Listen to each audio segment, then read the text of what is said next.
Aguenta com style, brada. Soga. Soga. John. Mas velho.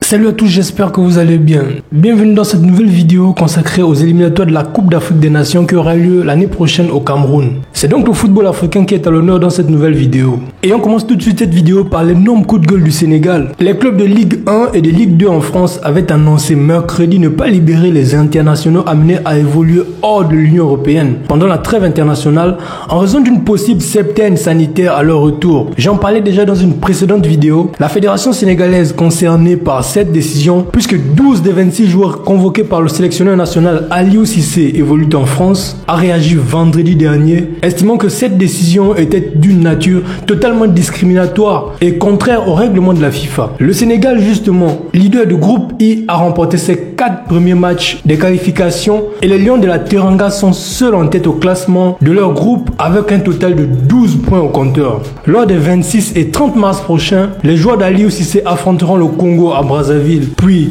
les Swatini à Thiès. Pour l'occasion, le sélectionneur de Lyon a convoqué 26 joueurs. La grosse surprise est la première sélection d'Abdou Diallo, défenseur du Paris Saint-Germain. Celui qui a évolué dans les catégories inférieures de l'équipe de France pendant sa jeunesse, avec au total 19 sélections chez les jeunes, a choisi le Sénégal pour sa carrière internationale et réalisera sa première sélection aux côtés de son coéquipier du Paris Saint-Germain, Idrissa Gana Gueye, ainsi que Ballo Touré de Monaco et toutes les stars de l'équipe du Sénégal qui ne sont plus à présenter. La deuxième actualité de cette vidéo concerne donc la 5e journée des éliminatoires de la Coupe d'Afrique des Nations qui se poursuit en ce moment où je vous parle. Dans le premier match de la 5e journée, les Comores ont décroché la première qualification de leur histoire grâce à un match nul à domicile face au Togo. Le Gabon, avec une prestation XXL de Pierre-Emerick Aubameyang, s'est aussi qualifié dans son stade mythique de Franceville.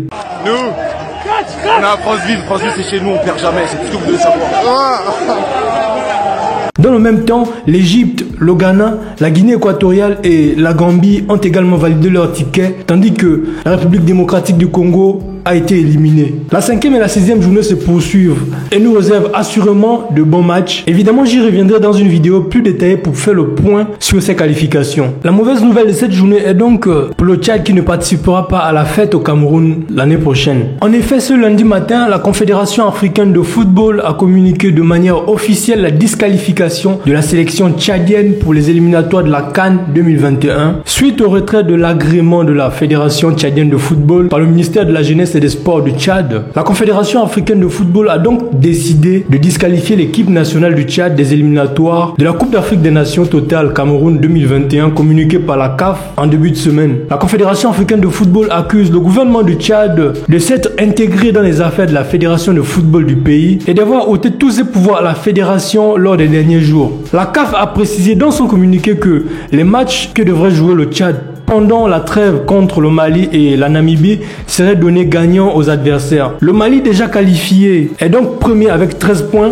La Namibie revient à 2 points de la Guinée. Et voilà les gars, c'est la fin de cette courte vidéo dans laquelle je suis revenu sur l'actualité footballistique du continent africain en ce moment, à savoir les qualifications de la Coupe d'Afrique des Nations 2021 qui se jouera au Cameroun en 2022. Évidemment, à la fin de cette journée, nous y reviendrons plus en détail sur les enseignements tirés et nous verrons ensuite les qualifiés et les disqualifiés de cette Coupe d'Afrique des Nations qui se tiendra l'année prochaine au Cameroun. N'hésitez pas de liker cette vidéo si elle vous a plu. Dites-moi également ce que vous en pensez dans la section de commentaires. N'oubliez surtout pas de vous abonner pour ne pas manquer le meilleur du football européen et le meilleur du football africain. Quant à moi, je vous dis à la prochaine dans une nouvelle vidéo.